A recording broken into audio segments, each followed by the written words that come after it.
I'll end you tonight. The words hit Emma Parker harder than the wind on the bridge.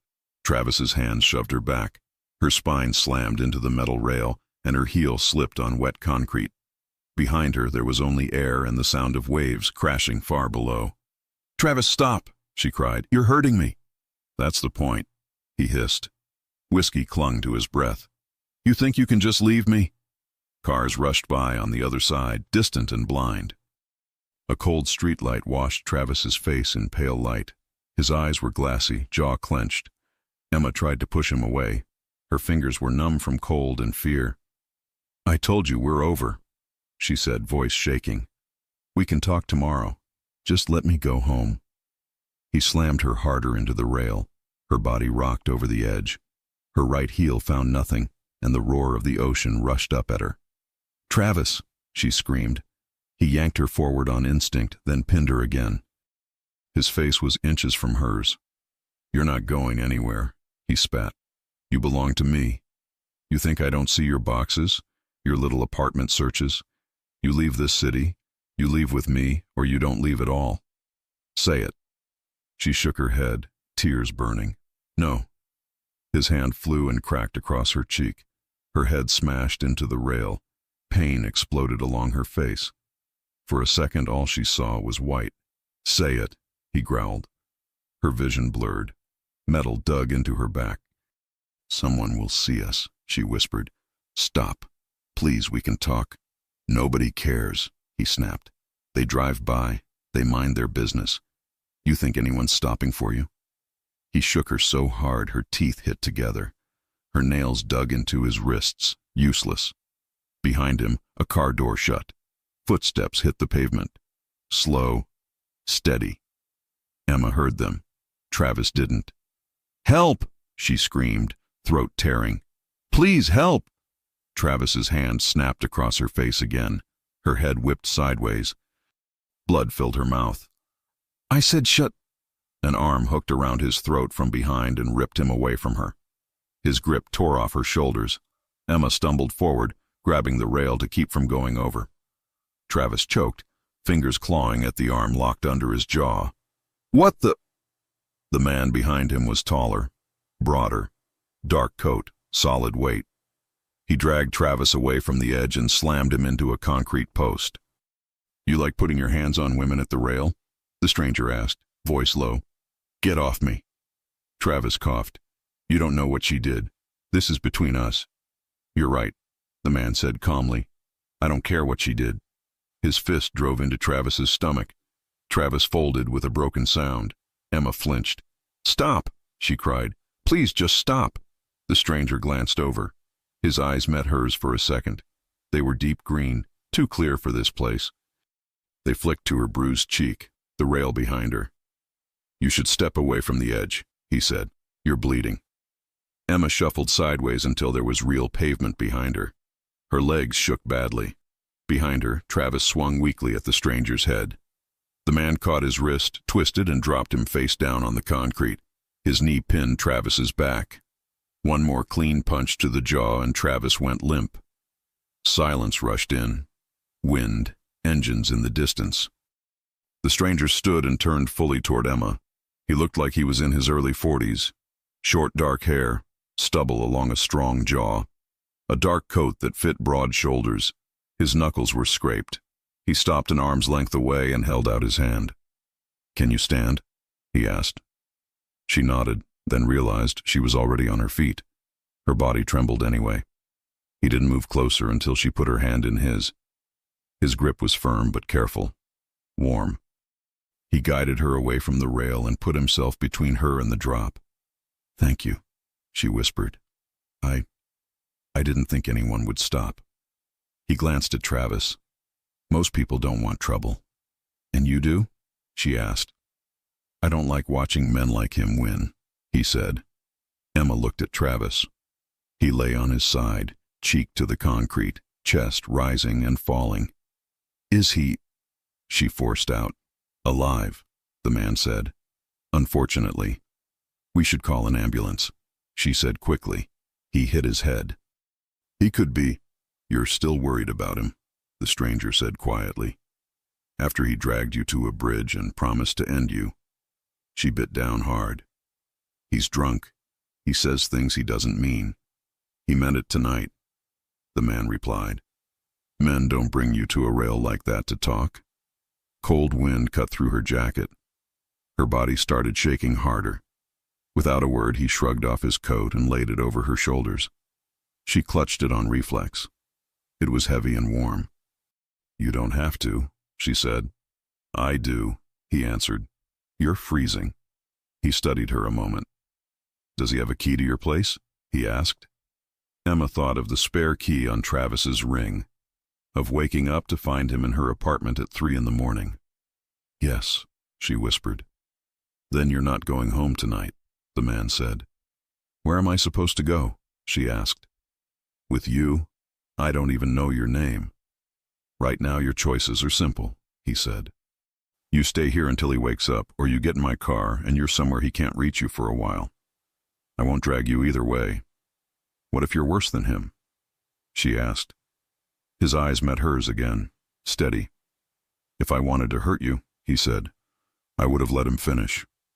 The line was blunt and true. Emma looked at Travis one last time. His fingers twitched. He would wake up. Okay, she whispered. Just tonight. Just tonight, the man echoed. He walked with her along the bridge to a black sedan.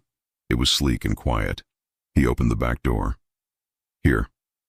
She slid in, still wrapped in his coat. The leather seat was cold. He got into the front, started the engine, and pulled away. City lights slid past her window. Emma watched her reflection. Pale skin, swollen cheek, coat too big on her. Where are we going? She asked. Somewhere he can't find you, the man said, and where the people he answers to won't look yet. The people he answers to, she repeated. He works in logistics, warehouses, that's it. He moves things at night for men who don't want to be seen, the stranger said. He's not the top of anything. Her stomach twisted. You know who he works for? Yes, he said. And you? She asked. Who are you?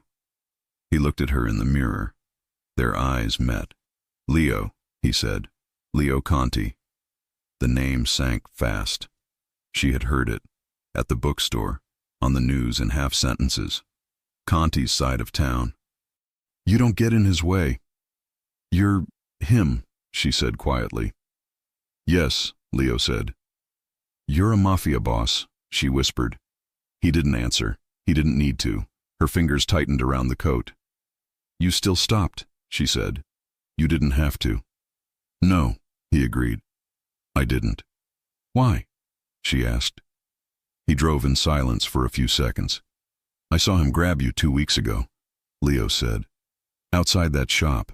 He pulled you down the sidewalk when you were trying to talk. You looked scared. I told myself you'd leave him before he got worse. I was wrong. You saw us?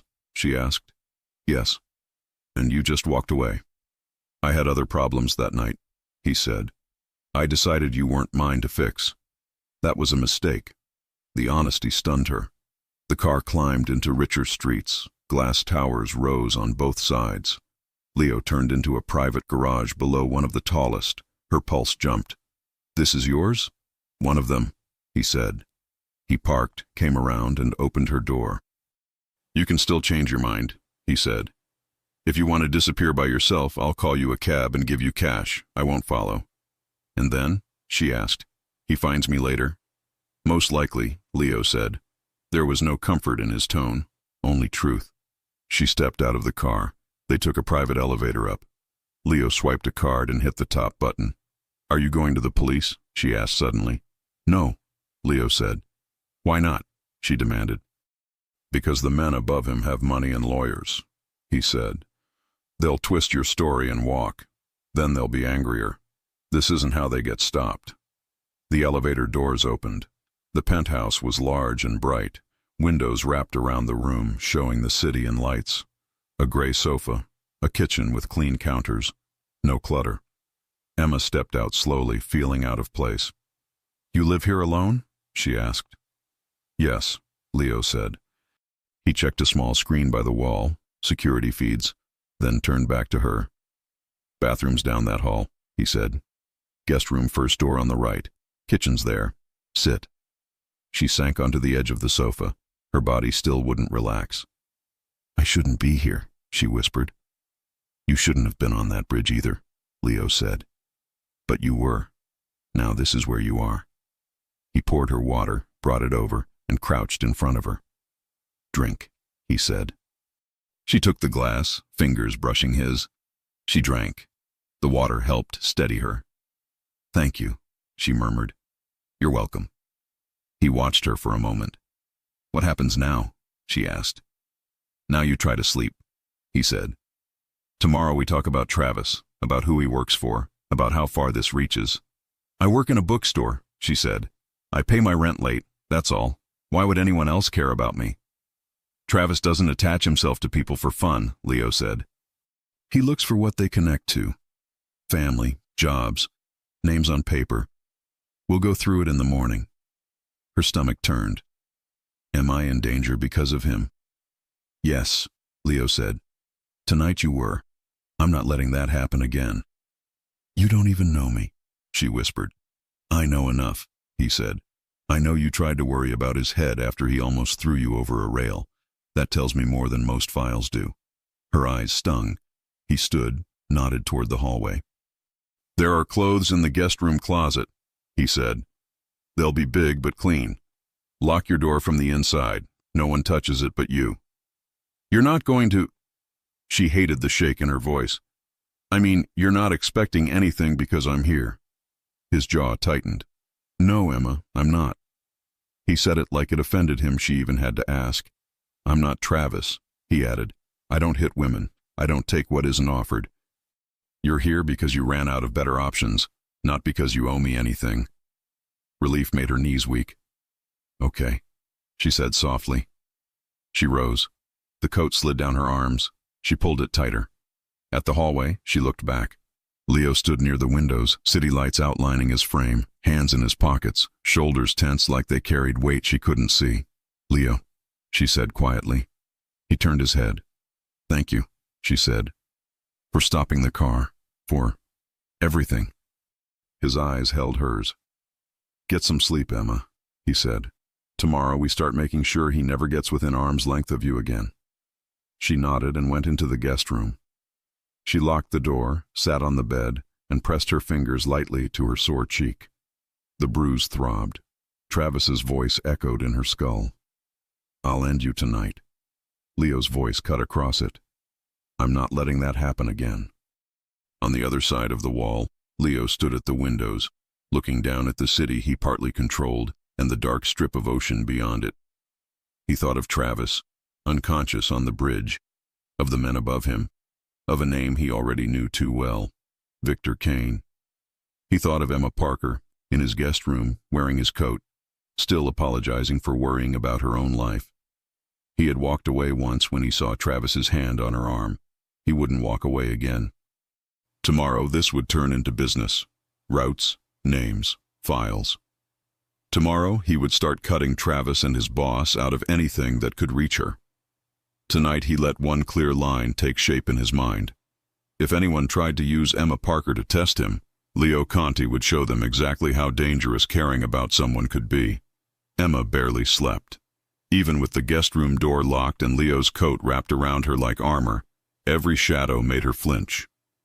Every creak of the penthouse sounded like Travis climbing stairs he shouldn't have access to.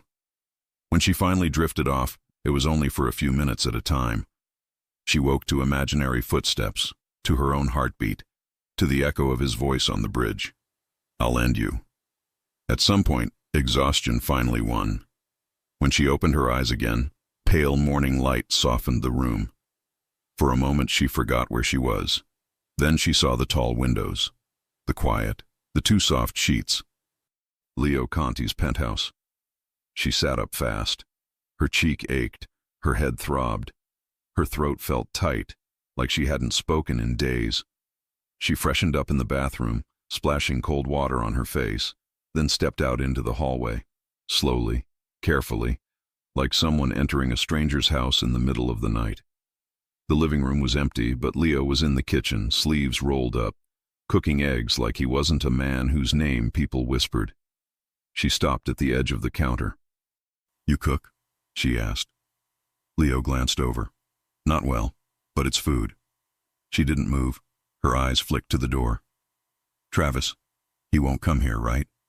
"No," Leo said. "He won't get past the lobby. Even if he did, he won't step out of bed for a couple of hours. I hit him harder than he realizes." Emma looked down at her hands. "I should go to the police." "Eventually," Leo said, "but not while you're alone, and not until we know how far this reaches." "What does that mean?" she asked. Leo slid the eggs onto a plate and set it in front of her. "Travis didn't just find you," Leo said. "He was told to get close." Emma blinked. "By who?" Leo leaned on the opposite side of the counter. "There's a man named Victor Kane," he said.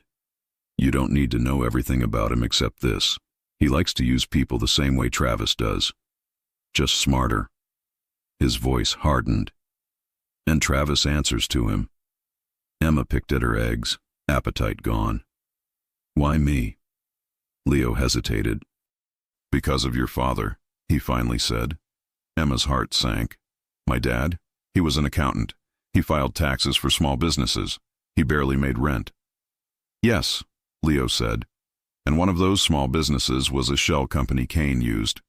Quietly. "Your dad flagged something he shouldn't have. Maybe he didn't know who he was crossing. Maybe he did. Doesn't matter. Kane lost money. A lot of it." She stared at him. "My dad died of a heart attack." "Maybe," Leo said. "Maybe not. I don't guess when it comes to Kane."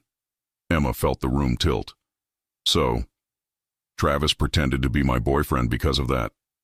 Because of something my dad touched?" "No," Leo said. "Travis doesn't have that much brain power. Kane used him. People like Travis want to feel important.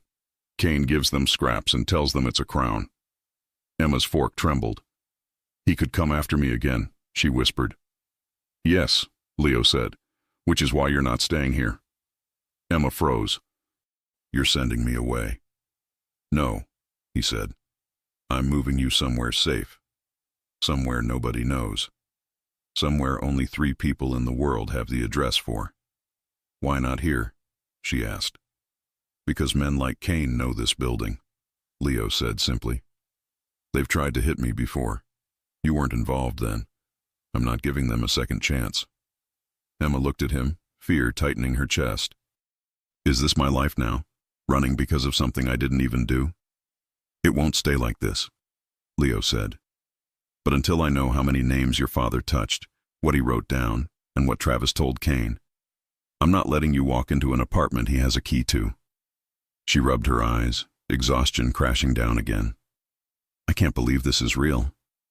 "I know," Leo said quietly. "Eat. Then we move." They left through a private garage exit. Leo drove this time.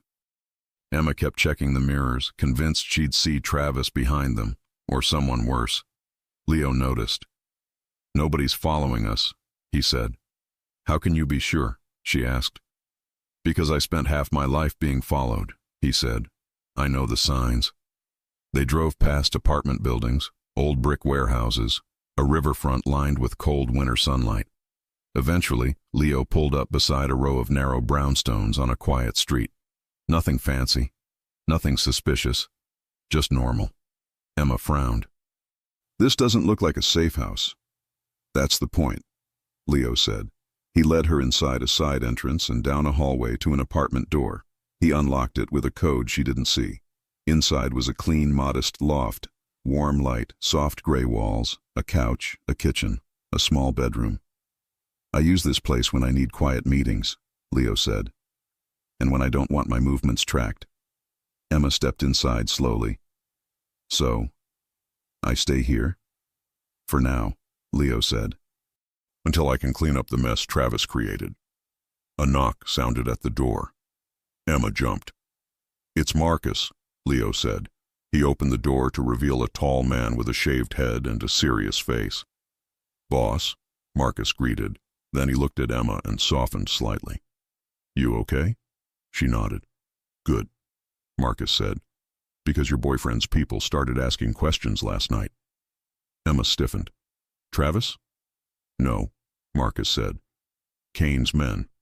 Emma felt the blood drain from her face. Leo spoke first. How many? A few, Marcus said. They were asking for her address, acting like they had a right to it. Emma's breath stuttered. Leo's jaw tightened. They won't get it, Leo said. But it means Kane's getting impatient. And ambitious, Marcus added. He thinks you're distracted. Leo scoffed.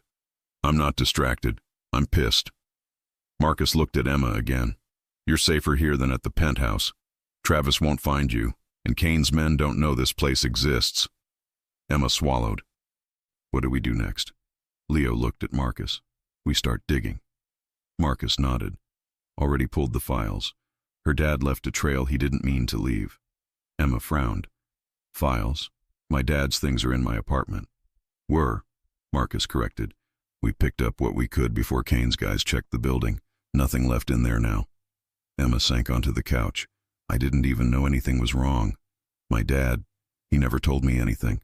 Because he thought he fixed it, Leo said. But sometimes cleaning up someone else's mess creates a bigger one. Emma looked up. Leo, will I ever go back to my life? His eyes softened, just barely. Not the life you had, but you'll have a better one. How? She asked. Because I'm not letting Kane touch you, he said. Not again, not ever. Her chest tightened at the certainty in his voice. Marcus cleared his throat. Boss, I need you for a minute. Something about the shell companies. Leo nodded. To Emma, he said, Stay here. Lock the door. I'll be 5 minutes. Emma nodded and watched them step into the hall. 5 minutes turned into 10. The quiet apartment pressed in on her. She walked to the window overlooking the alley, pulling the curtains aside just enough to peek. A dark van slowly rolled past the end of the block. Not unusual, but it felt wrong. Her stomach tightened. She backed away, heart pounding. She checked the front door's lock. Secure. She checked the bedroom window. Locked. She paced. She tried to convince herself it was nothing. She failed. After a few minutes, the door handle clicked. Her breath caught. Emma, Marcus called from the hall. It's me. She froze. Leo had told her something that morning. Don't open the door unless I tell you first. Her hand hovered over the lock. Emma, Marcus repeated, I just need to grab your phone. Leo wants to wipe it. Her heart thudded painfully. She needed to be sure. What color was the sweater you brought me this morning? She asked through the door. A pause, then, gray. Her breath shakily released. Okay, she whispered. She reached for the lock, and then she heard it. A voice far in the background. Outside. Down the hall. She wasn't sure. Marcus, you coming or what? Marcus was downstairs. Her stomach dropped. Her hand shot away from the lock. The man outside spoke again, voice darkening. Emma, open the door. We don't want to break it. Her pulse pounded in her ears. They found her. Leo wasn't here. Marcus wasn't here. She backed away slowly. The doorknob rattled. Don't be stupid, the man said. You open it, nobody gets hurt. She scanned the room frantically. No weapon, no escape, except the back service door Leo had pointed out. Only use it if you have no other choice. This was no other choice. She grabbed a heavy vase from the counter, holding it with trembling hands. She ran to the back hall, forced the lock, and slipped into the narrow service corridor. She pulled the door shut behind her. Footsteps thundered on the other side of the apartment. Voices. Her heart raced so fast she thought she might pass out. She ran toward the stairwell and slammed directly into a man waiting in the shadows. He caught her before she could scream. Well, he said, tightening his grip. That was easy. Emma kicked, twisted, clawed, but another man grabbed her from behind. A cloth pressed over her mouth. Chemicals burned her lungs. Her vision dimmed. Her last thought before darkness swallowed her whole was Leo's voice. I'm not letting that happen again. But he wasn't here, not this time. Emma woke with her cheek against something cold. A slow, rhythmic drip echoed somewhere above her. At first, she thought she had fallen asleep sitting upright. Then she tried to move her arms. They didn't move. Her wrists were cuffed behind a metal chair. Rope pinned her waist to the backrest. Her ankles were tied to the legs. A warehouse. Concrete floor. High windows. Old machinery pushed against the wall. Fear surged through her chest. She forced her eyes to focus and froze. Travis stood a few feet away. He looked rougher than before. Bruised jaw, bloodshot eyes, split lip. But his smirk was the same. "Morning," he said. "You gave us trouble." Emma's throat tightened. "Travis, let me go. Please." Still polite. He muttered, stepping closer. "You shouldn't have left me. You made me look like a joke." "You almost killed me," she whispered. "That's because you don't listen," he snapped. "But it doesn't matter. I did what Kane wanted. I got close. I watched. I learned what you had." Emma's blood ran cold. "Kane?" Before Travis could answer, the metal door screeched open. 3 men walked in. 2 were guards. The third was calm. Too calm. He moved with quiet confidence, like the room belonged to him. Victor Kane. Emma's breath caught. He stopped in front of her, studying her like she was an object. "So," Kane said, "you're Emma Parker." Her stomach twisted. "Why am I here?" "For something your father stole," Kane replied. "A number trail. A missing file. Money that slipped through my hands because your dad grew a conscience." Emma shook her head. "My dad didn't steal anything."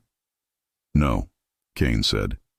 "But he refused to sign a transfer. It froze one of my accounts. I lost a fortune." Emma felt sick. "He never told me any of this," she said.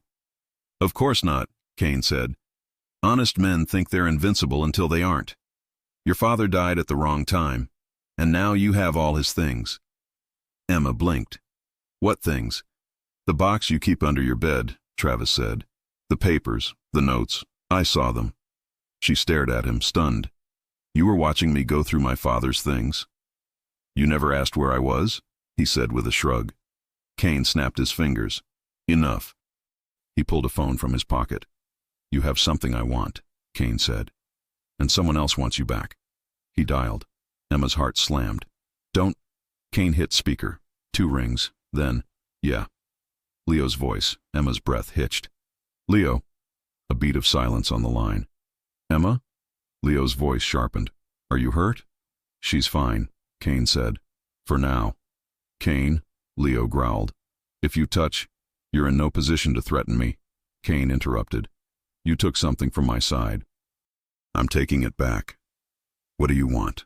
Leo asked coldly. "The files your little accountant hid," Kane said. "Every sheet, every drive. You bring them to me. Alone." "And if I don't?" Leo asked. Kane stepped closer to Emma, fingers brushing her hair back. "Then she's gone." Emma jerked away, disgust twisting in her stomach. Leo's voice came sharp through the phone. "Kane, I swear." "You'll bring the files," Kane repeated. "And you'll walk into my building without your men. You see her alive first. Then we trade." "I see her walking," Leo said. "Or nothing happens." Kane smirked. "We'll see." He hung up. Emma's pulse hammered. "He's coming," she whispered. "Of course," Kane said. "He cares about you more than he should." He nodded to his men. "Tighten the rope. No marks on the face. I want her presentable." A guard tightened the rope until Emma gasped. Kane watched with mild interest. "You should relax," he said. "If he brings me what I want, you go home." "And if he doesn't?" she asked. Kane smiled. "Then you won't be around to worry about it." He left. Travis lingered. "You could have had a simple life with me," he said. "But no, you wanted to act better. Now look at you." Emma stared at him with open hatred. "I feel sorry for you. That's all I ever felt." His jaw twitched. "Boss said no marks," the guard warned. Travis spat on the floor and left. Emma's chest tightened. She shifted against the rope. No give. The cuffs cut into her skin. Her throat felt raw. She tried to steady her breathing. Leo is coming. He'll walk straight into danger for me. A tear slid down her cheek. Across the city, Leo Conti wasn't pacing. He was silent, still, dangerous. He stood in the safe house, staring at the shattered vase Emma had used to fight. Marcus stood beside him, tense. They grabbed her right after we stepped out, Marcus said. They were watching the building. Leo's jaw flexed. Someone tipped them. We'll trace it, Marcus said. But we have a bigger problem. Noah entered with a tablet. We pulled some traffic cam footage. A dark van headed toward the east docks. It matches Kane's routes. Leo grabbed his coat. Then we go. We need a plan, Marcus said. Kane won't hand her over unless he thinks he's winning. Leo picked up a sealed case containing Emma's father's files. Good, Leo said. I want him to think that. Marcus frowned. You're bringing the evidence? Not for him, Leo said. For the detectives. Both men stared. You're calling the cops? Noah said. I'm giving them Kane, Leo said. He crossed a line I won't forgive. Marcus breathed out slowly. You're playing your biggest card. Yes, Leo said. Because he touched the wrong woman. He stepped toward the door. Tonight we end this. Back in the warehouse, time stretched painfully. Emma tried to keep herself awake, aware, steady. Her head throbbed from the injection. Her wrists had gone numb. Footsteps approached. Victor Kane walked back in, phone in hand. He's close, Kane said. He'll walk right in because he thinks he can bluff me. He's not bluffing, Emma forced out. He'll kill you for taking me. Kane smirked. Let him try. He leaned down, eyes cold. You have no idea what men like Leo Conti become when they care. It makes them stupid. He saved me, she said. He claimed you, Kane corrected, and now he's going to walk into a place where he can't win. Emma shook her head. You underestimate him. Kane chuckled. No, Emma. You don't understand the game you're in. He stood. Enjoy the show. He left her alone again. Emma closed her eyes and whispered, Leo, please don't die because of me. The door opened once more. 2 guards stepped in. Move her to the center, one said. They dragged the chair under a single hanging light. The rest of the warehouse remained dark. Emma's breathing hitched. One guard tested the cuffs again. She'll stay, he said. A low creak echoed through the space. The front doors. They opened slowly. Footsteps entered. Steady. Controlled. Leo Conti walked into the warehouse. Emma's breath caught. He looked calm, but his eyes cut through the room like knives, landing on her immediately. Her heart surged. Kane stepped out of the shadows across from him. Conti, Kane greeted. Welcome. Leo didn't look at Kane. Not at first. He walked forward until he stood about 30 feet from Emma, never breaking eye contact with her. Only then did he turn his head. You wanted to talk, Leo said. Talk. Emma felt her pulse in every inch of her body. 2 worlds, Leo's and Kane's, were about to collide in the middle of a cold warehouse. Because of her. Leo walked into the warehouse like he wasn't surrounded by armed men. Emma felt relief hit her so hard her knees almost buckled, if she hadn't been tied to the chair. He was here. He came. Leo stopped under the dim lights, close enough for her to feel his presence even across the room. He didn't smile, didn't soften. He just looked at her long enough for her to know one thing clearly. I found you. Then he shifted his attention to Victor Kane. Kane stepped forward slowly, hands in his pockets, casual like this was a business meeting. Conti, Kane said, you're punctual. I don't like waiting, Leo replied. The warehouse felt colder. Kane gestured around them. You want her? I want my money trail. Seems simple. Leo didn't move. I'm here. I brought what you asked for. Kane's eyebrows lifted. All of it? Leo held up the slim metal case. Everything she had. Emma's heart clenched. She knew Leo wasn't handing Kane the real information, not without an angle. She prayed Kane didn't see it. Kane nodded toward one of his men. Search it. Leo didn't blink. You open that case before she walks. This deal is over. Kane smirked. You're making demands? Brave. You asked for me, Leo said, so now you deal with me. That line made Kane's jaw tense. He circled around Leo like he was studying an animal behind glass. You've caused me trouble for years, Kane said. I could have crushed you a long time ago, but you kept to your side. You didn't interfere with my money. You didn't touch the wrong people, Leo said flatly. Kane stopped walking. And then she happened, Kane murmured. Emma held her breath. Kane looked between them, amused. Look at you, a man like Leo Conti, bending for a girl who didn't even know your world existed 2 weeks ago. Leo's voice dropped low. Say her name. Kane blinked. Excuse me? You want to talk about her? Leo said. Say her name. A tense silence. Kane scoffed. Fine. Emma. She matters to you. Enough to risk everything. Leo didn't deny it. Kane's tone shifted. So here's what happens. You hand me the files your accountant hid. I verify them. And if they're real, you get her. Leo crossed his arms. You release her first. Kane chuckled. No. Emma's pulse raced. Leo didn't raise his voice. She walks. Now. Or you lose everything I brought. Kane leaned closer. Do you think you can threaten me in my own building? I'm not threatening you, Leo said. I'm telling you the only version of this you survive. The room went still. The guard nearest Emma adjusted his stance, uneasy. Kane finally sighed. Fine. A gesture of trust. He motioned to Travis. Untie her waist, Kane ordered, but keep her cuffed. Travis hesitated, shooting Emma a hateful glare. But he obeyed, pulling the rope loose from her waist. The relief was small, but she could breathe deeper again. Happy? Kane asked. No, Leo said. But it's a start. Emma swallowed hard. Leo didn't look away from Kane. Not for a second. Kane snapped his fingers, and one of his men took the case from Leo, but Leo held on just long enough to force the guard to pull it from his hand. A power message. Kane stepped back. Now we verify.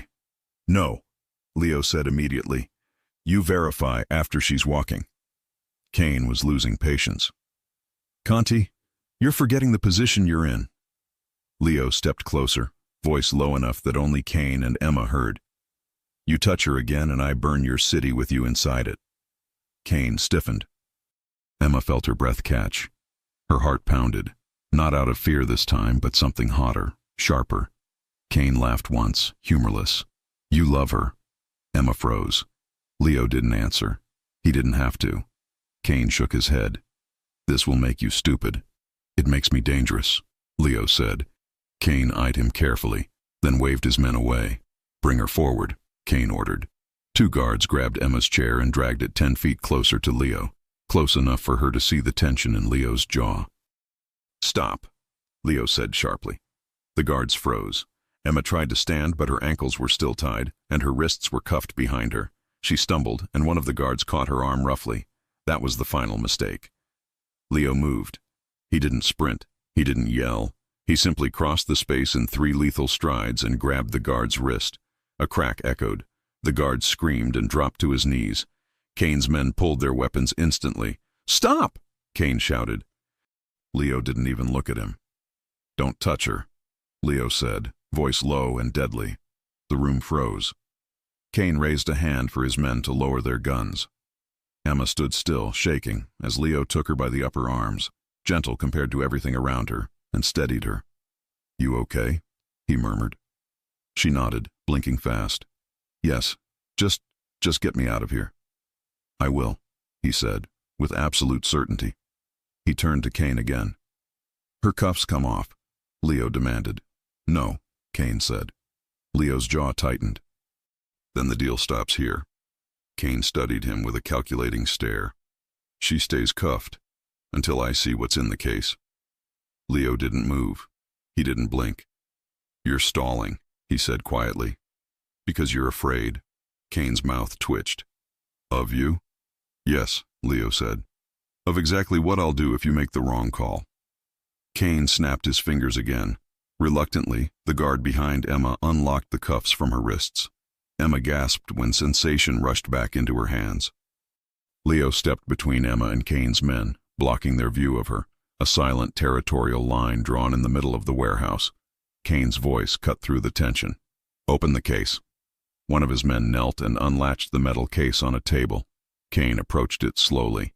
Leo stood still, but Emma saw his shoulders tighten. The guard flipped the case open. Papers, files, the ones Leo had taken from her father's box. Kane scanned the top page, then another. He frowned deeper with each sheet. Finally, he looked up at Leo. "This is only half," Kane said. "No," Leo answered calmly. "It's exactly what you asked for." Kane's eyes hardened. "You're lying." "You're stalling," Leo repeated. Something cracked in Kane's expression. Fear, anger, realization. "You brought the cops," Kane whispered. Emma's breath hitched. Leo said nothing. Kane stepped back, eyes darting toward the high windows. "You brought the cops," he roared. Guns lifted toward Leo. Emma screamed. Leo grabbed her and pulled her behind him, just as bright flashes lit up the windows. "Police, don't move!" Sirens blared outside. Kane cursed and backed away. Travis panicked, grabbing a gun from the nearest guard and lunging for Emma, screaming, "She's not leaving with him!" Leo shoved Emma down behind a crate just as Travis fired blindly. A bullet tore into the concrete inches above Emma's head. Leo charged. He slammed into Travis with the force of a car. The gun skittered across the floor. Leo pinned him and hit him once, twice, until Travis went limp, unconscious. "Leo!" Emma cried. He turned instantly. "You hurt?" he asked. She shook her head, trembling. "No, I'm okay." Kane fired toward the windows and ran for the back exit. His men tried to follow, but officers were already breaching the building. Leo grabbed Emma's hand, pulling her to her feet. "We're leaving," he said. "But," she tried, pointing to the chaos. "No," Leo said. "You walk out with me, now." He guided her quickly across the warehouse, weaving between crates and old machines as officers flooded in through both sides. When they reached the entrance, a detective shouted, "Conti, don't move!" Leo raised his hand slowly, but kept Emma behind him. "She's the victim," he said. "She walks out first." Emma clung to his sleeve, heart pounding. The detective lowered his weapon a fraction. "Ma'am, are you hurt?" "I'm fine," she whispered. "He saved me." Leo's jaw flexed at her words. Officers swarmed Travis, Kane's men, and the building, shouting commands. Kane was nowhere visible. He had escaped. Leo looked at Emma, scanning her face, her bruised cheek, her wrists. "It's over," he told her quietly. She shook her head, tears building. "No. You're... I'm not going anywhere," he said firmly. Police closed in around them. Emma didn't feel safe because the police were here. She felt safe because Leo was holding her hand. After the first wave of shouting, everything became noise. "Hands where we can see them. Get on the ground. Don't move." Emma stood in the middle of it, numb and shaky, Leo's hand still wrapped around hers, until two officers pulled him away. "Ma'am, you need to step back," one of them said, guiding her aside. Her legs barely worked. The warehouse light seemed too bright. Her ears rang from the gunshot Travis had fired. "Sit," someone said, and a crate appeared behind her. She sank onto it because there was nothing else to do. She watched Leo. Two officers had him by the arms, guns still drawn, but Leo didn't fight. His face was unreadable again, the way it had been the first night she saw him, all control and tension. He kept his gaze on her, though, even as they pulled his hands behind his back and cuffed him. "Leo," she whispered. He gave her one small nod, a silent, "I'm here," even as they locked metal around his wrists. A detective pushed through the chaos. Late 40s, tired eyes, cheap coat. He looked like he'd seen every version of this room before and hated all of them. "Conti," the detective said. "Never thought I'd see you call us to the party." "You're welcome," Leo replied calmly. The detective snorted, then glanced at Emma. "Emma Parker?" he asked. She nodded. Yes? You hurt? He asked, eyes scanning her face, wrists, legs. I'm okay, she said automatically. Leo spoke up. She was drugged and tied to a chair. Get her checked. The detective looked between them, then signaled to an EMT lingering near the entrance. Take her to the ambulance, he said. Full check. We'll need her statement afterward. Emma grabbed onto Leo's name in her throat before they could move her. What about him? She asked, looking at the cuffs. The detective's jaw tightened. He has questions to answer. He saved my life, she said, voice sharp for the first time. Twice. The detective's eyes softened just a little. That's going in your statement, then. 2 EMTs helped her stand. Her legs wobbled and the room tilted. Easy, one murmured. We've got you. As they led her past Leo, she twisted to keep him in sight.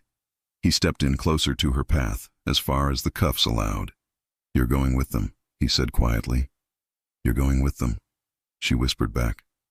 I'll be fine, he said. She frowned. You don't know that. Yes, he said. I do. I planned this. She stared at him. You planned being arrested? I planned Kane going down, Leo said. Sometimes that comes with accessories.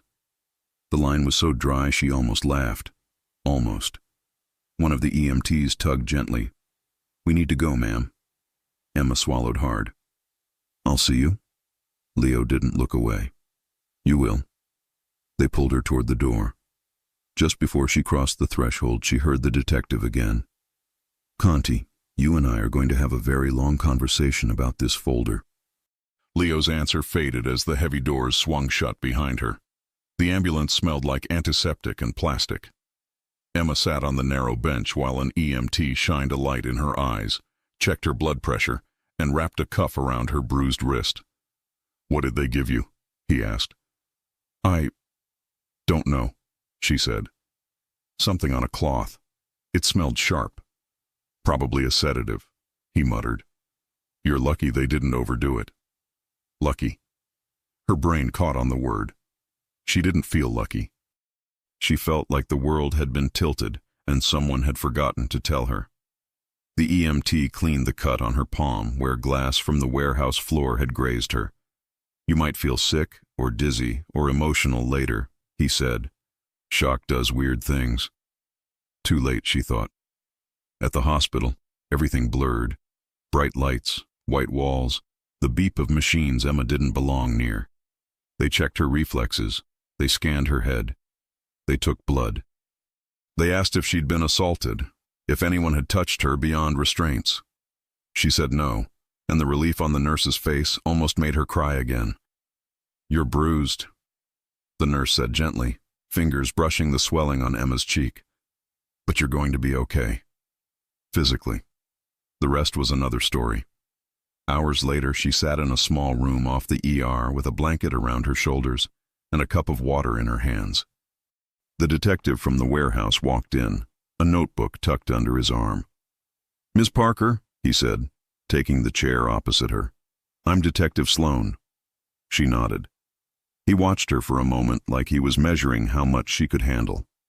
I know you've been through a lot tonight, he said, but this is fresh. We need your account while it's clear in your head. Do you feel up to that? Yes, she said. Her voice sounded small even to her. Okay, Sloan said. Let's start simple. How do you know Leo Conti? She hesitated. He saved me 2 nights ago, on the bridge. His pen paused over the paper. Tell me. She told him about Travis, the threat, the rail, the shove, the feel of nothing under her foot. About Leo pulling Travis off her, about the penthouse, about the safe house. She left out a few details, like the way Leo's coat had felt around her shoulders, the way his voice had calmed her. Those belonged to her, not to a report. Sloan let her talk, only jumping in when she skipped over something important. Travis is the boyfriend who tried to throw you over? He clarified. Ex, Emma said. I told him it was over. He didn't accept it. Did you know he worked for Victor Kane? Sloan asked. No, she said. I thought he worked nights loading trucks. He said it was logistics. Sloane snorted. That's one word for it. She went on, about her father, the files, the box. About Leo showing her that her dad's honest job had brushed up against something uglier. When she got to the kidnapping, her voice shook, but she didn't stop. The fake Marcus, the voice at the door, the narrow hallway, the cloth over her mouth. Sloane's jaw tightened at that part. And then the warehouse? He asked quietly. She nodded. I woke up tied to the chair. Travis was there. And then, Kane. Kane talked to you?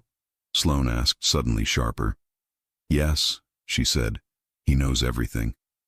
About my father, about Leo, about the files. He said my dad blocked a transfer that cost him money.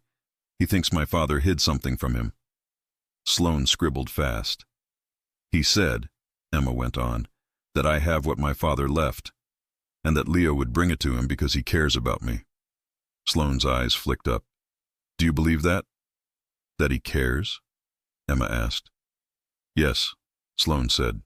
She didn't look away. Yes, she said simply.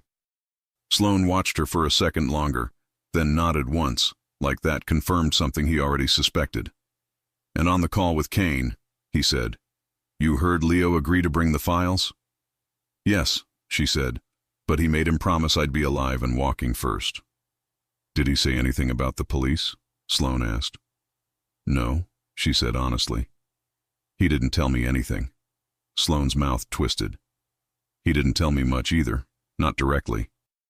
But he gave us something we've been chasing for a long time. The folder, Emma said. The folder, Sloane agreed. Your father's work, plus some things Leo apparently added on his own. Enough to put Kane's operation under a microscope. Enough that federal agencies suddenly want to buy me dinner. He shut the notebook. Ms. Parker, he said more gently, Leo Conti is not a good man in the simple sense. He's done things the law cares about. Things a jury would care about. I know, Emma said. But tonight, Sloane continued, he walked into a trap with an evidence case he could have used to keep himself powerful and gave us a shot at Victor Kane instead. He leaned back. Men like him don't do that for no reason, Sloane said. They do it because someone changed the math. Emma's throat tightened. Is he under arrest? She asked. Yes, Sloane said. But it's not that simple. The feds want to talk. The DA wants to talk. Some people want to throw the book at him. Others want to use him to bury Kane. And what do you want? She asked quietly. I want Kane in handcuffs, Sloane said. And I want you not dead on a floor somewhere. Leo helped with both those things tonight. That matters, even if it doesn't erase everything else. Her chest felt tight again. Can I see him? Not tonight, Sloane said. He's in holding. Lawyers are circling. We need to let that play out a bit before you get pulled into the middle of it. Pulled into it how? She asked. You're a witness, Sloane said.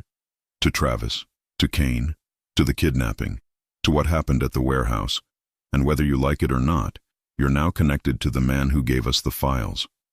Emma gripped the blanket harder. What does that mean for me? It means, Sloane said, we're not letting you go back to your old apartment or that safe house you were in. Kane still has people. Some of them will end up in a cell. Some won't. So I run again, Emma said softly. For a while, Sloane replied. We can set you up with temporary housing, a new address, support. You won't be alone in this. But your old life, the exact version, that's gone. A lump formed in her throat. Because of my dad. Because of Kane, Sloane corrected. Your dad tried to do the right thing. He just picked the wrong name to stand up to. He closed the notebook and stood. Get some rest, he said. A social worker will be by in the morning. We'll talk about next steps then. He paused at the door. And Ms. Parker, she looked up. You're allowed to grieve the normal life you lost, he said. Just remember you didn't choose any of this. Men like Kane did. Men like Travis helped. Don't carry their guilt. He left. Emma stared at the empty doorway for a long time. Don't carry their guilt. Her fingers still felt the echo of the gun she hadn't fired at Travis. She could still see Leo's hands in cuffs. She lay back on the thin hospital pillow and closed her eyes. She didn't sleep. 2 days later, she sat at a small table in a quiet meeting room, a cup of hospital coffee cooling between her hands. The door opened. Leo walked in.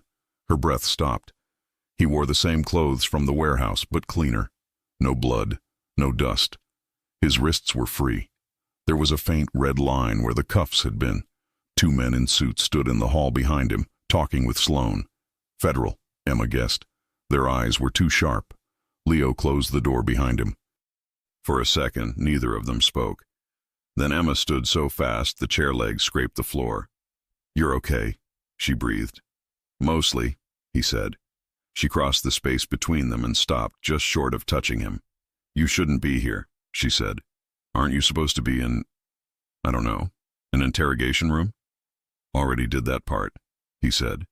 "They wanted to see how much I was willing to give them. I showed them just enough." "Enough?" she repeated. "Enough for what?" "To make a deal," he said simply. Her heart kicked. "What kind of deal?" "The kind where I help them bury Kane," Leo said, "and they decide I'm more useful limited than locked in a hole forever." Emma swallowed. "So you're free?" "Not completely," he said. "My movements will be watched. Some of my operations are gone.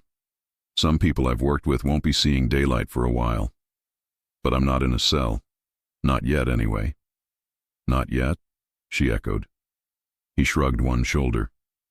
"They could still change their minds if I screw up, or if they decide they want a bigger trophy for the news." She hated how casually he said it. "Does this bother you?" he asked quietly. "My deal. My world." She laughed a little, the sound thin. "Everything about this bothers me, but not the way you think." "How then?" he asked.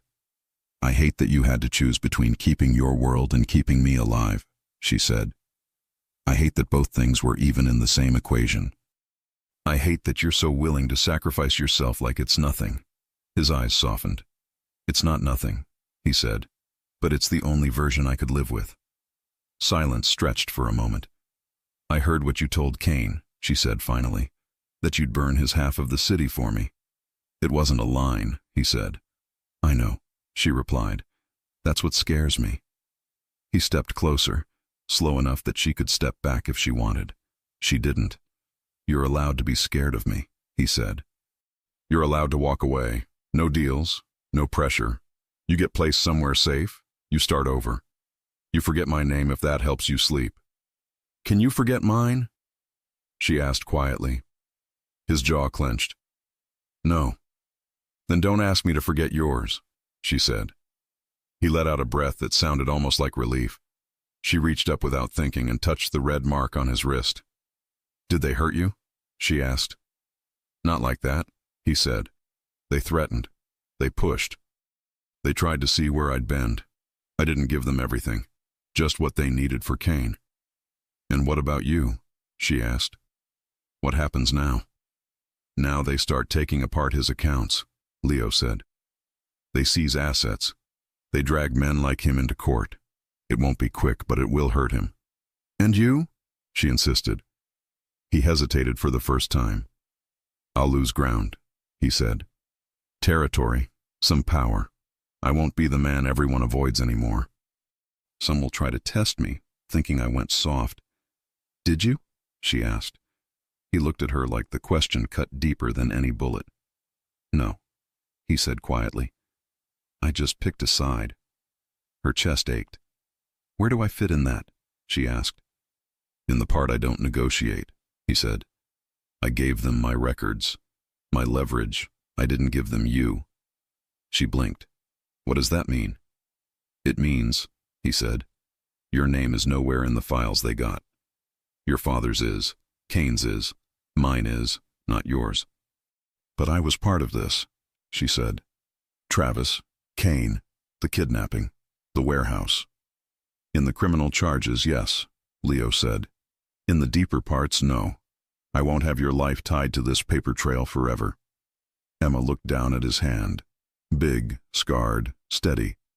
I don't know what my life is now, she whispered. New, he said. Different. Safer, if I have anything to say about it. The detective said I can't go back to my apartment, she said.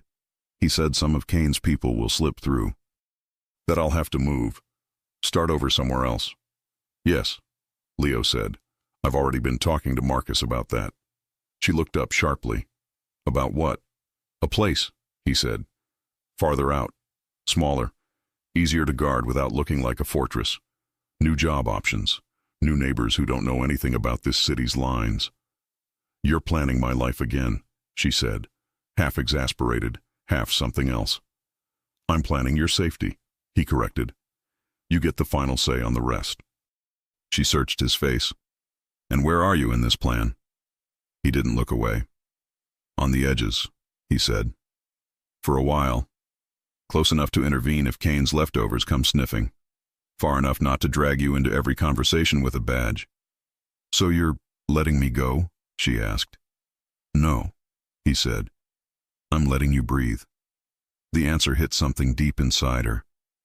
I don't want to never see you, she said quietly. I don't care if it's complicated. I just need to know this isn't goodbye. It's not, he said. It might be space, it might be time, but it's not goodbye. A knock sounded on the door. Detective Sloan poked his head in. Time's about up. Federal guys are twitchy when they don't control the schedule. Leo smirked. They'll learn. Sloan gave him a flat look, then turned to Emma. Social worker is waiting, Ms. Parker, he said. We've lined up a temporary relocation program. You won't be alone. We'll go over details. Emma nodded, throat tight. Okay. Sloan glanced between them and sighed like he was stepping into something he didn't want to touch. For what it's worth, he said, looking at Leo. Your choice with that folder. That saved lives. I don't say that lightly. Leo's expression didn't change much, but Emma saw something flicker there. Don't make me regret it, Sloan added. I won't, Leo said. Sloan disappeared again, leaving the door half open. Emma and Leo were alone for a few more seconds. He took them. He reached out and gently tucked a loose strand of hair behind her ear, fingers brushing her cheek. You're stronger than you think, he said. You kept your head in that warehouse. You didn't break when Travis had a gun to it. Remember that when this all feels bigger than you. It is bigger than me, she said. Then let me carry the heavy parts, he replied. Her eyes stung. You already are, she whispered. He lowered his hand slowly. When they move you, he said, you'll get a new number. Use it when you're ready, not before. If you want silence, I'll give you silence. If you want me there, say the word. And if the feds don't like it, she asked. His mouth curved in a faint, dangerous smile. They're getting Kane. They can live with not getting every piece of me. Emma let out a shaky breath. I'm scared, she admitted. I know, he said. Do it scared anyway. That's how you win. She didn't know if she leaned in first or if he did. All she knew was that suddenly his forehead rested against hers for a second, his breath warm, his voice a low murmur. You're not just something I saved on a bridge, he said. You're the line I won't cross for anyone. Her chest felt too full. He stepped back before she could completely break. Go with Sloan, he said. Get out of this hospital, out of this city. Start something that's yours. You'll find me?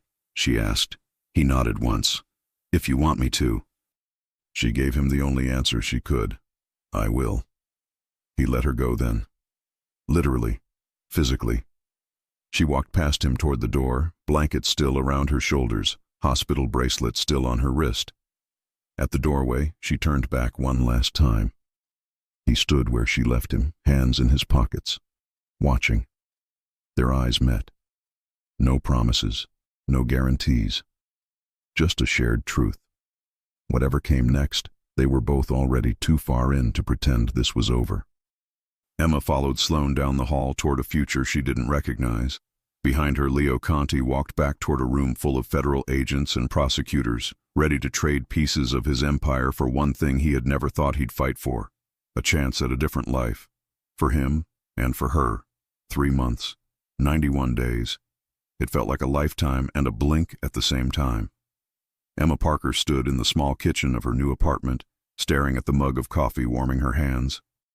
Morning sunlight filtered through the blinds of a quiet street far from the city she once called home. Far from the bridge, far from the penthouse, far from the warehouse, far from Leo Conti. It was safer here, according to Detective Sloan, and according to everyone in the witness relocation team who insisted she keep a low profile until Kane's remaining men were rounded up or forced into hiding. And it was quiet. Nothing dramatic happened here. Neighbors waved politely. The building super was a grandmother who watered plants at 5 in the morning. The loudest thing on this street was a teenager practicing drums at 4 p.m. safety. But safety didn't feel like home. Emma tried to tell herself she was okay, that she was healing, that distance was good. Some days she believed it, most days she didn't. She set the mug down and rubbed her forehead. The dream she'd had last night lingered. Kane's cold stare, Travis's voice, Leo walking into the warehouse like he wasn't afraid to die. Leo. She pressed her palms to the counter, fighting the weight pressing into her chest. The relocation program had given her a new phone, a new number, a new address, a new life. But one thing hadn't changed. Every night before sleep she checked her messages. Every night the same thing. Nothing from him. Not because he didn't want to contact her, but because she hadn't given him her number yet. Her rules, her pace, her choice. He respected it. He always said he would. The apartment was small, 1 bedroom, small kitchen, tiny balcony, but clean. She'd managed to get a job at a local bookstore after a quiet reference call from Detective Sloan. She's reliable. Hire her. The elderly owner, Mrs. Green, didn't ask questions, didn't push, and didn't seem to care that Emma sometimes froze when a customer raised their voice. Life looked normal from the outside, but Emma felt like a puzzle someone rearranged and put in a new box. She picked up her bag and checked the time.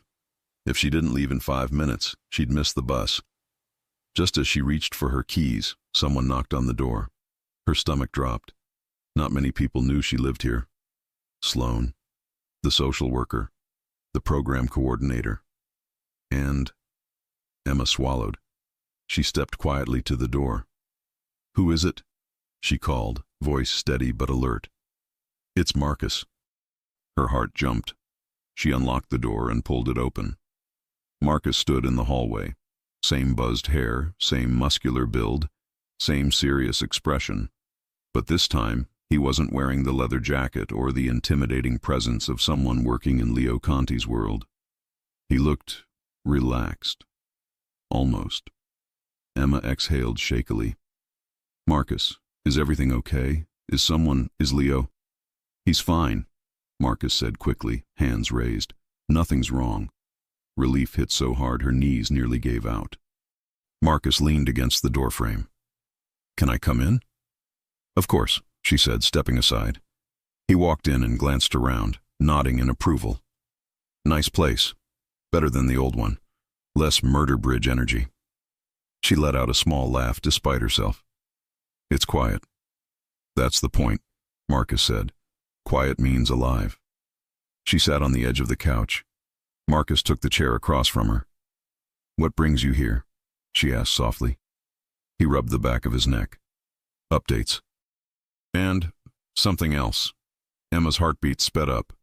"Is it about Kane?" she asked. "Partly," Marcus said. "There's news." She braced herself. "Tell me." "Kane's operation is almost gone," Marcus said. "Your father's files did more damage than anyone expected. The feds arrested 6 high-ranking guys last week. The rest are either running or negotiating deals." Emma exhaled. "So it's ending." "For them, yes," Marcus said. "For you, almost." "Almost?" she repeated. Marcus nodded. 2 of Kane's men slipped through the cracks after the warehouse raid. They're not high level, but they're stupid enough to cause trouble. Once they're picked up or disappear, you'll be cleared to make decisions again." "What kind of decisions?" He gave her a knowing look. "You know which kind." She did. Her chest tightened. Marcus watched her carefully. "He hasn't reached out. You know that, right?" She nodded. "He promised he wouldn't until I said he could." "And you haven't said it," Marcus added. Emma looked down at her hands. I just needed space. Time to breathe. Time to feel like I'm not being hunted. Time to know who I am without chaos. Marcus nodded slowly. Makes sense. They sat in silence for a few moments. Then Marcus said, He thinks about you every damn day. Emma's breath caught. You talk to him? Marcus scoffed. I see him more than I see my own mother. He left the city for a while. Laid low while the detectives and the feds sorted the deal. But he checks in, always asking the same question. Emma swallowed hard. What question? If you're okay. Her throat tightened. Marcus continued. He pretends it's casual, like he's just checking on the case. But he's not subtle. At all. Emma closed her eyes. Marcus leaned forward, elbows on his knees. You should know something, Emma. Leo lost pieces of his life for this. People he trusted turned on him. He cut ties. He burned bridges. He made enemies by choosing you. And he'd do it again.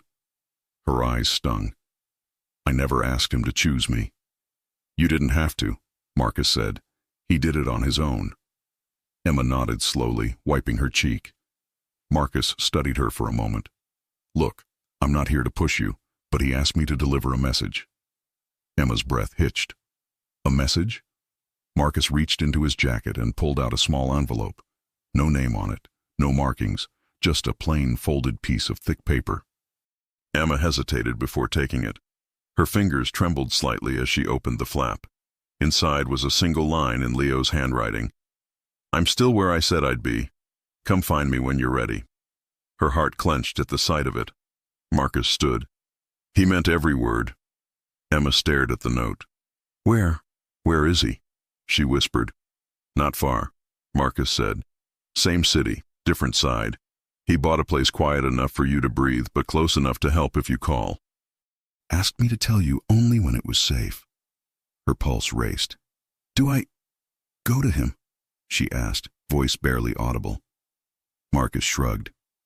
That part's your call. Nobody decides that for you. But I will say this. He hasn't been the same since that night at the warehouse. He's calmer and angrier at the same time, like he's living two lives and only one of them has air. Emma let out a shaky breath. I miss him.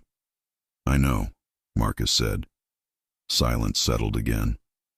When can I see him? She asked finally. Marcus smiled slightly. That depends. You still got that new phone they gave you? She nodded. Then it's simple, he said. Text him. Her throat tightened. What do I say? Whatever you want, Marcus said, heading for the door. He's not waiting for perfect words. He's just waiting for you.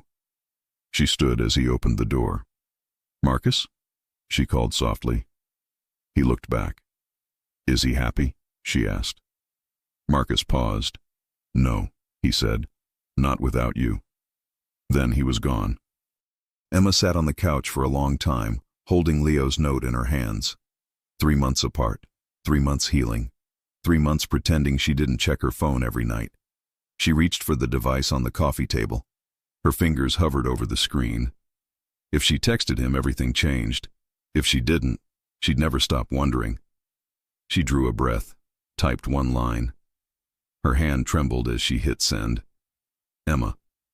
Hi. She stared at it. 5 seconds, 10, 15. Then her phone vibrated. One new message from Leo. Leo, tell me where you are. Her breath left her body in one long exhale. Before she could reply, another message appeared. Leo, I'm already on my way. Her heart pounded. She stood up, walked to the mirror, smoothed her hair, wiped her eyes, checked her reflection again. Then she stopped. Because she didn't need to look perfect. She just needed to breathe. A distant engine outside made her jump. Tires slowing. A car door closing. Footsteps climbing her building's stairs. Steady, familiar, closer, closer. Then, a knock. Not tentative, not aggressive, just solid, certain. Emma stared at the door and felt her heart crack wide open. She took a breath and reached for the handle. Emma's hand shook on the doorknob. For a second, she just stood there, forehead almost against the wood, feeling her heartbeat in her throat. Then she turned it. The door opened. Leo stood in the hallway. No suit, no heavy coat. Just a dark sweater that fit broad shoulders and jeans that looked worn in, not expensive. His hair was a little longer. There was a faint scar near his temple she didn't remember. But his eyes, the same deep green, locked on her like nothing else existed. For a moment, neither of them spoke. "You're really here," she whispered. "I told you I would be," he said quietly. "You texted. I moved." The corner of her mouth twitched. "You didn't even ask if it was a butt dial." He huffed a small breath that almost counted as a laugh. "You don't butt dial me after 3 months." They just looked at each other. Every night she'd wondered how this would feel. It felt like this. Terrifying. Overwhelming. Right? "You look different," he said, eyes running over her face, her hair, the soft sweater, the worn jeans. "Good different." "I sleep now," she said. "Most nights." His jaw relaxed a little. "That's something." She stepped back. "Do you want to come in?" "Yeah," he said. "If you're sure." "I wouldn't have opened the door if I wasn't," she said. He entered, moving carefully, like he didn't want to take up too much space in her new life. The apartment suddenly felt smaller with him in it. Not cramped. Full. He looked around once. "You've been busy." "It's not much," she said. "But it's mine. The bookstore's 5 blocks away. Mrs. Green lets me rearrange the displays. I'm pretty sure that's her version of love." He smiled, brief but real. "You deserve quiet." Emma closed the door and leaned back against it, fingers still wrapped around the knob like a last anchor. "So," she said, "are we going to stand in the doorway for the next hour, or—" He turned fully toward her. The distance between them was only a few feet. It felt like a mile, and no space at all at the same time. "I didn't want to touch you unless you were sure," he said simply. She swallowed. "I texted you. I opened the door. I haven't changed my mind in 3 months." He let out a breath, and some of the tension in his shoulders finally eased. "Okay," he said. He crossed the distance slowly, giving her every chance to step away. She didn't. When he stopped in front of her, close enough for his warmth to reach her, she looked up at him and blurted the first thing that truly mattered. "Are you safe?" He blinked. "That's your first question?" "It's the only one that's been eating me alive," she said. "You made a deal. You gave them Cain. You cut things, burned things. I keep thinking, what if they changed their minds? What if someone came after you for helping them? What if—" "Emma," he said softly. He reached up, his palm cupping her cheek, thumb brushing the spot that had once held a bruise. "I'm here," he said. "Not in a cell, not in a morgue. Watching you talk too fast, that's the answer." Her eyes burned. "Tell me the rest anyway." He hesitated, then nodded. "The feds got what they wanted," he said. "Cain's accounts, his network, his dirty cops. They're still pulling it apart. But he's done. Locked up waiting for trial, and he's not talking his way out of this one." "And you?" she asked. "I lost a lot," he said. "On purpose. I cut ties with men who would have pulled me back under. I handed over parts of my business that were poison. What I've got left is small, cleaner. Boring, if you ask Marcus." "Legal?" she asked. "Legal enough that if someone checks, I don't end up in handcuffs," he said. "I still owe them cooperation for a while. Meetings, testimony. But the part of my life that made headlines, it's already dying." "You did that for them?" she asked. He shook his head. "No. I did it because once you walked into my world, I had to decide if I wanted you to stay there, or if I wanted to build something you could stand in without flinching." Her throat closed. "You don't owe me a new life," she whispered. "I know," he said. "I owe myself one. You just gave me a reason to actually do it." Tears blurred her vision. "That night," she said, "in the warehouse, when Cain said you loved me, he was trying to use it," Leo cut in, to make me weak. He was wrong, she said. It didn't make you weak. It made you walk in with a case full of dynamite for him. He huffed another almost laugh. You have a dramatic way of putting things. You have a dramatic way of saving small bookstore girls on bridges, she shot back. He smiled then, really smiled. It softened his whole face. I missed you, he said quietly. Her chest clenched. You're not supposed to say it first. Why? He asked. Because then I have to say it back, she said, voice wobbling. And I was trying very hard not to cry in front of you in the first 5 minutes. Too late, he murmured. Tears spilled over, and she laughed weakly. I missed you too. Every stupid day. His thumb caught a tear before it fell. Good, he said. Would have been depressing if I was the only one. Silence settled, but it wasn't empty. It felt like a held breath.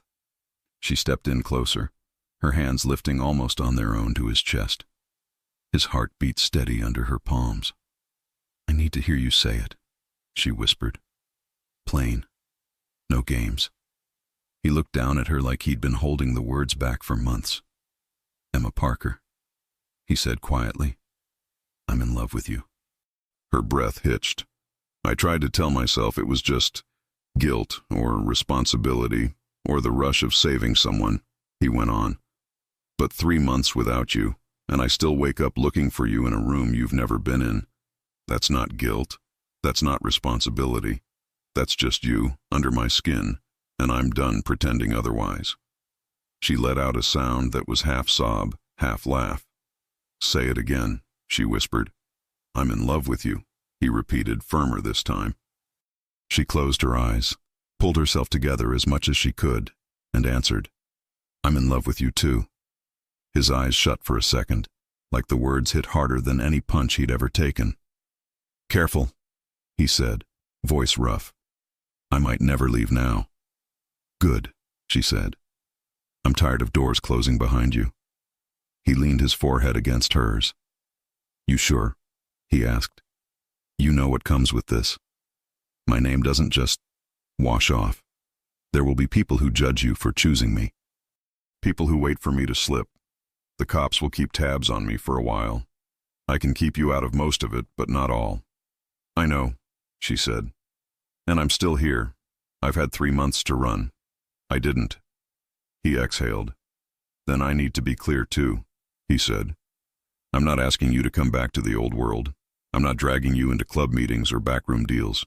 If you choose me, you're choosing this version of me. The one who will walk away from anything that puts you back in a chair like that warehouse. I won't be perfect, but I will not let you be used as leverage again, by anyone.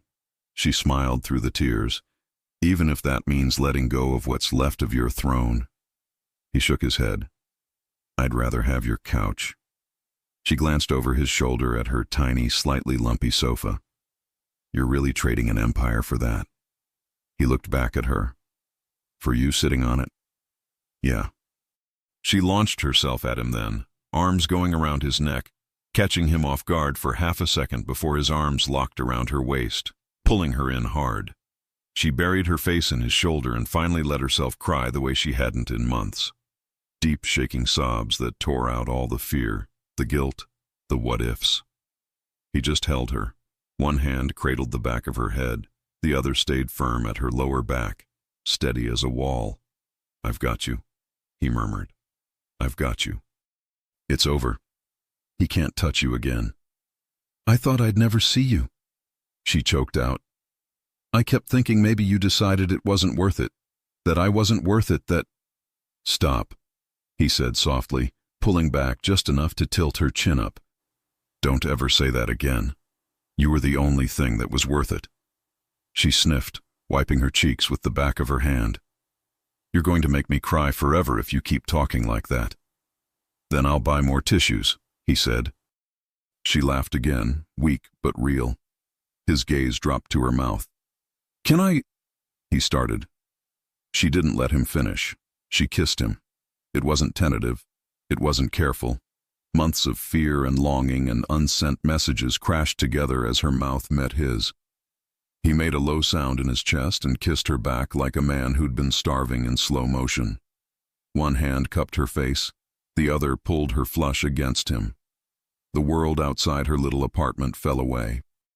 When they finally broke apart, breathing hard, she rested her forehead against his again. "So," she whispered, lips brushing his, "what happens now?" "Now you show me your favorite coffee mug," he said, voice still rough. "And the bookstore you won't shut up about, and the spot you like to read on that couch I gave up an empire for. And then, tomorrow or the next day or whenever you're ready, we sit down and figure out what our life looks like. Not mine, not yours, ours." Her chest warmed in a way that felt brand new and familiar all at once. "You're really staying?" she asked. He nodded. "I'll go back into the city for meetings when I have to, but this?" He looked around. "This is home now if you want it, with me in it." "And if I panic?" she asked. "If I wake up with a nightmare and tell you I can't do this?" "Then we stop," he said. "We slow down. We change whatever we need to change. You don't owe me a version of yourself that hurts just to keep me comfortable. I'll adjust." Her eyes filled again. "When did you get so good at this?" He smirked. "You make me practice honesty. It's annoying." She smiled. "Get used to it." He squeezed her waist once, then stepped back a little. "Show me," he said. "Show you what?" she asked. "Your life," he said simply. "The one you built without me. I want to know it before I try to fit into it." She took his hand. "Come on then," she said. "But don't judge my dishes." They walked through the tiny apartment together. Kitchen, cramped bedroom, narrow balcony with one plastic chair and a dying plant. He touched nothing, but looked at everything like it mattered. When they reached the balcony, she stepped out and leaned on the railing, looking at the quiet street. He came to stand beside her, close enough for their shoulders to brush. "No ocean," he said. "On purpose?" she replied. "I wanted to be as far from bridges and harbor rails as possible for a while." He nodded. "Makes sense." She glanced up at him. "Do you miss it? The city lights? The view from your penthouse?" He shook his head. "I miss you in front of them, not the glass and concrete." Her heart flipped. "Maybe one day," she said slowly, "we'll go back just to visit. Not to hide, not to run, just to look. Only if you don't have that look in your eyes again," he said. "The one you had on the bridge." She turned to face him fully. "I won't," she said. "You pulled me back. I'm not going over any more edges." He reached up and tucked a strand of hair behind her ear again, a habit she already knew she'd never get tired of. "Neither am I," he said. "Not without you holding on to me this time." She slid her arms around his waist, resting her cheek against his chest. His heartbeat was steady and warm under her ear. Cars passed below. Somewhere a dog barked. A neighbor's TV played a game show too loud. Normal sounds, safe sounds. Emma held him tighter. This wasn't the life she'd imagined when she'd gotten coffee with her boyfriend months ago and walked across a bridge thinking about rent and late shifts. It was messier, scarier, bigger. It was also hers. "Leo?" she murmured. "Yeah? If we ever have kids," she said. "We are absolutely not telling them we met because my ex almost threw me off a bridge and a Mafia boss beat him up." He laughed, really laughed, for the first time since he'd walked in. "We'll say we met at a bookstore," he said, "arguing about which shelf a title belonged on." "That's boring," she said. "Good," he replied. "Boring sounds nice for once." She smiled into his sweater. "Okay," she said. "Bookstore story it is." They stayed like that on the balcony until the light started to fade and the air turned cooler. Later, they'd talk about logistics, about schedules, about what he still owed the government and what she needed from him to feel safe.